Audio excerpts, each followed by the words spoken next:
दोस्तों आज मैं आप सभी को फिर से एक घटना बताने वाला हूं, जिस घटना को सुनने के बाद आप सभी लोगों के रोंगटे खड़े हो जाएंगे। आज की इस घटना की जो शुरुआत होती है, ये होती है राजस्थान के जोधपुर जिले से।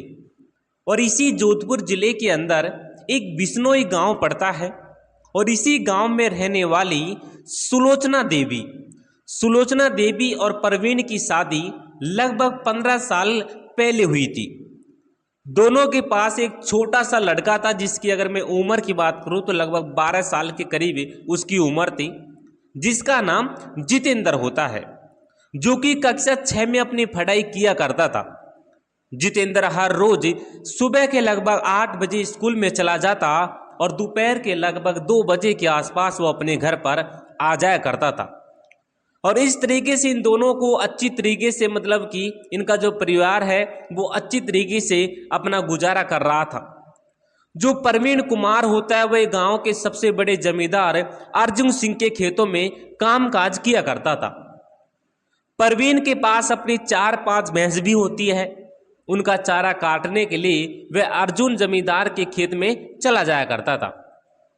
वहीं पर पहले तो वह अर्जुन जमींदार के पशुओं के लिए चारा काटा करता था और फिर अपनी भैंसों के लिए वहीं से चारा काट लिया करता था। और इस तरीके से वो चारे का लाकर अपने पशुओं को खिलाता था। वक्त बीतता है दोस्तों, ठीक है। फिर उनका दूध वगैरह निकाल कर, जो उसके पास भैंस थी, उनका दूध वगैरह निकाल कर डेयरी पर बेच दिया करता था, जिससे उसका घर का जो खर्चा था वो अच्छी तरीके से चल जाया करता था। दूसरी तरफ जो गांव का जमींदार अर्जुन होता है, वह भी उसको महीने में कुछ पैसे दिया करता था। सब कुछ ठीक ठाक चल रहा होता है और एक दिन अर्जुन जैसे खेतों में काम काज कर रहा होता है तो उसी वक्त वह ट्यूबवेल पर चला जाता है। और जब ट्यूबवेल पर बिजली का करंट लगने के कारण दोस्तों उसकी वहीं पर मौके पर मौत हो जाती है। जैसे उसकी पत्नी सुलोचना देवी को इस बात के बारे में पता चलता है कि सुलोचना देवी को काफी बड़ा सदमा लग जाता है और इस तरीके से दिन गुजरते चले जाते हैं। जैसे ही सुलोचना देवी का पति गुजर जाता है, अब वह सुलोचना देवी के कंधों पर पूरे घर की जिम्मेदारी पड़ जाती है। अब सुलोचना देवी दिन रात मेहनत करना शुरू कर देती है। वह खेत में जाना भी शुरू कर देती है। पहले तो वह गांव के जमींदार अर्जुन सिंह के पशुओं के लिए चारा काटती और फिर अपने पशुओं के लिए चारा काटती थी और फिर उसको गांव में लेकर आती और फिर उसे चारे को काटने के बाद पशुओं को भी डाल दिया करती। इस तरह से सुलोचना देवी की दिनचर्या बन जाती है।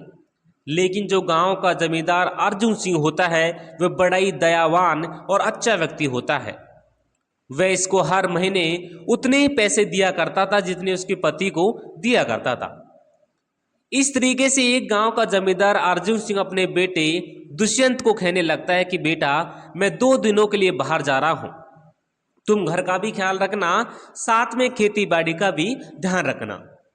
वह दुष्यंत के चाल चलन को जानता था, क्योंकि अर्जुन सिंह का बेटा दुष्यंत, उसका चाल चलन ठीक नहीं होता है।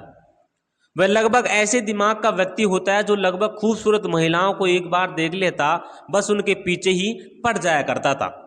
और दोस्तों अर्जुन जो था अपने बेटे को समझाने की खूब कोशिश किया करता था, ठीक है। और दोस्तों दिन निकलते हैं।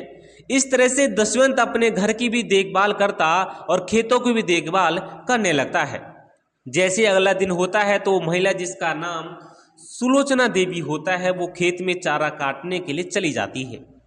पहले तो वो जमींदार के खेतों के लिए चारा काटती है और फिर अपने लिए यानी अपने पशुओं के लिए भी चारा काटना शुरू कर देती है।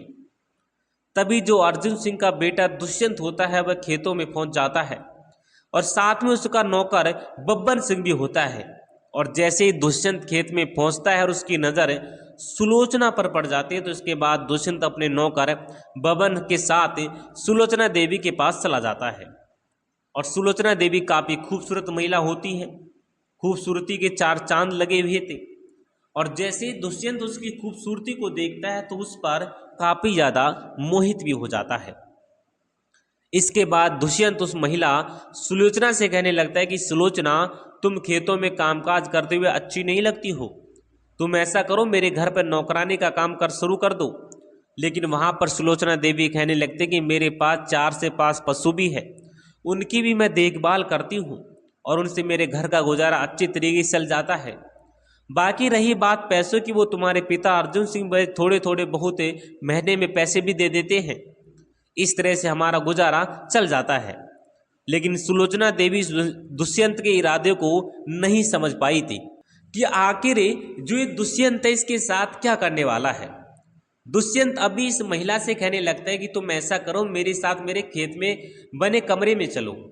इसके बाद सुलोचना देवी दुष्यंत से कहने लगती है कि साहब मैं ऐसा वैसा काम करने वाली महिला नहीं हूँ, मैं कोई धंधाबाजी नहीं करती हूँ। तभी दुष्यंत इससे कहने लगता है कि तुम्हें अच्छे खासे पैसे भी मिल जाएंगे। और इस तरह से जैसे इन दोनों के बीच बातचीत हो रही थी तभी इन खेत में एक पुलिस वाला जीप आकर रुकती है और उस पुलिस जीप से एक पुलिस वाला दरोगा बाहर निकलता है। उस दरोगा का नाम रविंदर कुमार होता है। रविंदर कुमार दुष्यंत के पास पहुंच जाता है और दुष्यंत से कहने लगता है कि दुष्यंत मैं तुम्हारे पिता अर्जुन सिंह से मिलने आया था, मुझे उनसे ज़रूरी काम था। तभी दुष्यंत हंसता मुस्कुराता हुआ कहने लगता है कि रविंदर साहब तुम कभी कभार हमारे घर पर आते हो और आज मेरे पिताजी यहाँ पर नहीं हैं, चलो बैठकर पार्टी करते हैं। रविंदर कुमार हंसता मुस्कुराता हुआ अब दुष्यंत से कहने लगता है कि चलो अब अच्छी बात है, आज इसी बहाने तुम्हारे साथ बैठकर पार्टी भी कर लेंगे। जैसे दोनों के बीच बातचीत चल रही होती है तो अब रविंदर कुमार दरोगा की नज़र इस महिला सुलोचना पर पड़ जाती है और इसके बाद रविंदर दुष्यंत से कहने लगता है कि महिला जो खेत में चारा काट रही है कौन है। तभी दुष्यंत इस रविंदर से कहने लगते हैं कि हमारे घर की एक नौकरानी जैसी है, ये पहले हमारे घर का कामकाज किया करती थी और अब फिलहाल ये हमारी पशुओं के लिए चारा काटती है और हमारे पशुओं के लिए भी चारा काट लेती है और खुद के लिए भी ले जाती है।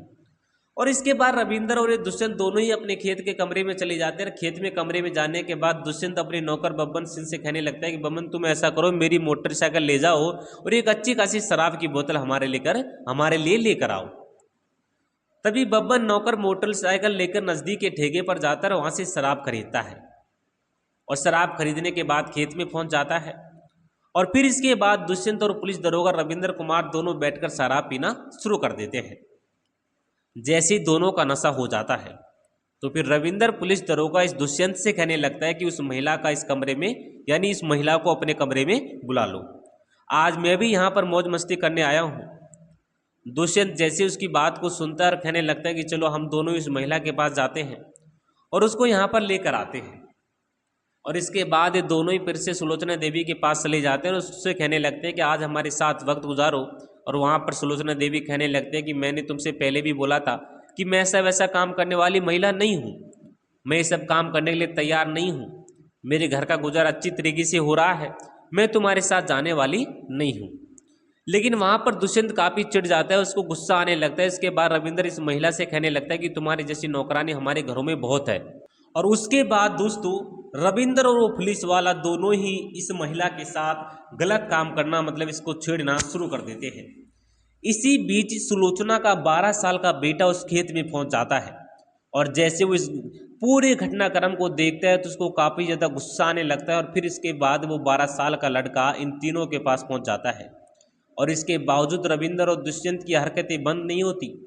दुष्यंत लगातार उसके कपड़े फाड़ने की कोशिश कर रहा था। ये बात 12 साल बेटा जितेंद्र बर्दाश्त नहीं होती और इसके बाद रविंदर और दुष्यंत दोनों कहने लगते कि तुम्हारी जैसी नौकरानी तो हमारे पास हमारे घर पर हर रोज आती है, तुम भी एक ऐसी महिला हो जो रात के समय लोगों के साथ गलत काम करती हो।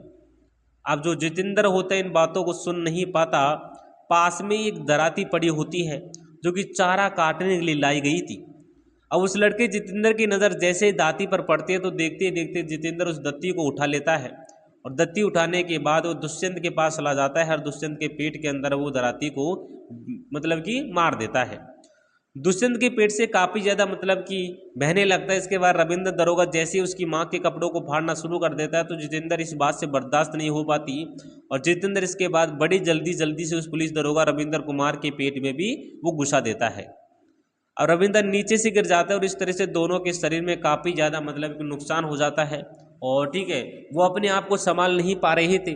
और उसके बाद दोस्तों उन दोनों की मौके पर ही वहाँ पर उनकी दोनों की मौत हो जाती है। जो जितेंद्र और जो उसकी माँ सुलोचना देवी है वहाँ से भागकर वो अपने पियर में चले जाते हैं लगभग धीरे धीरे सभी को पता चल जाता है। लगभग 2 दिन का वक्त लग जाता है। पुलिस को कहीं से पता चल जाता है कि सुलोचना देवी अपने बेटे जितेंद्र को लेकर अपने मायके में चली गई है। पुलिस वहीं पर पहुंच जाती है और फिर पुलिस सुलोचना देवी और उसके 12 साल के बेटे जितेंद्र को गिरफ्तार कर लेती है। दोनों पुलिस स्टेशन में लाया जाता है। दोनों से पूछताछ शुरू कर दी जाती है और इसके बाद पुलिस जैसे इस महिला सुलोचना से सवाल जवाब करने लगती है तो सुलोचना अपनी पूरी कहानी को पुलिस वालों के सामने बयां कर देती है। लेकिन जितेंद्र अपनी बहादुरी दिखाते हुए वहां पर चीख चीख कर चिल्ला कर कहने लगता है कि उन दोनों का कत्ल मैंने किया है। वे दोनों मेरी माँ के साथ जबरदस्ती कर रही थी, इसलिए मैंने उन दोनों का कत्ल कर दिया। और जैसे पुलिस छोटे बच्चे की इन बातों को सुनते तो पुलिस के भी रोंगटे खड़े हो जाते हैं। पुलिस सोचने पर मजबूर हो जाती है कि आखिर एक 12 साल का लड़का ऐसे कैसे कर सकता है।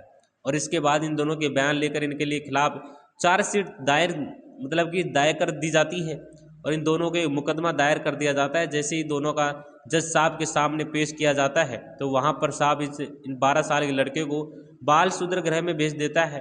और इस पूरे घटनाक्रम में जितेंद्र अपनी माँ के लिए जो कुछ किया वह सही किया है गलत, आप लोग इस वीडियो के माध्यम में ये कमेंट बॉक्स में जरूर बताना कि आखिर जितेंद्र अपनी माँ के लिए सही किया गलत। बाकी दोस्तों अगर आप सभी को हमारा वीडियो अच्छा लगा हो तो वीडियो को लाइक करके चैनल को सब्सक्राइब आप लोग अवश्य कर देना, क्योंकि दोस्तों आप सभी को हमारे चैनल पर रोजाना कुछ ऐसी घटनाएं मिलती रहेंगी।